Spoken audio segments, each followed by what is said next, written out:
Врнежите на снег во овие 2 месеца ја подобрија хидролошката состојба на Преспанското езеро и денеска при нашата посета, според мерните показатели, нивото на водата е зголемено за 30 сантиметри од последната најниска кота.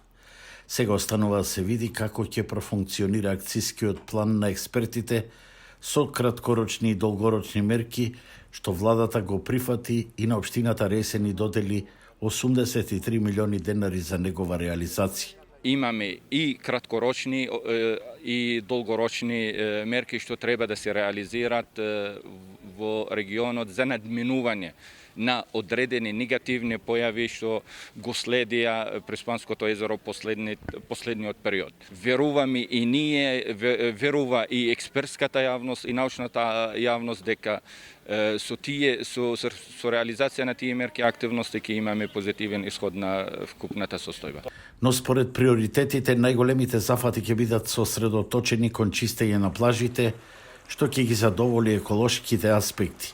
Меѓутоа, далеко ќе бидат од хидролошките, кои би го зголемиле протокот на вода. На тоа реагираат овоштарите. Именно после секој реализиран проект во минатото, состојбата со езерото стануваше се поаларматна и се полош. Како дел од овој проект, ние како овоштари и како земјоделци сме заинтересирани да се исчистат сите водотеци и реки, за да може да се одводнат оние површини кои што се поднасади и за водата од речните корита да се влева во езерото. Доколку е чистена реката, значи ќе имаме подобар тек на водата и немаме задржување на водата во полето, туку целата вода ќе се влива во езерото. Покрај се ова, езерото и после 4 месеци е без концесионер и нема кој да се грижи за рибниот фонд. Надлежно е Министерството за земјоделие. Министерството спрема постапка, во тек е постапката. Единствено нашата забелешка што ја пативме до Министерството на земјоделие е строго да се контролираат заштитените подрачја кои ние ги управуваме.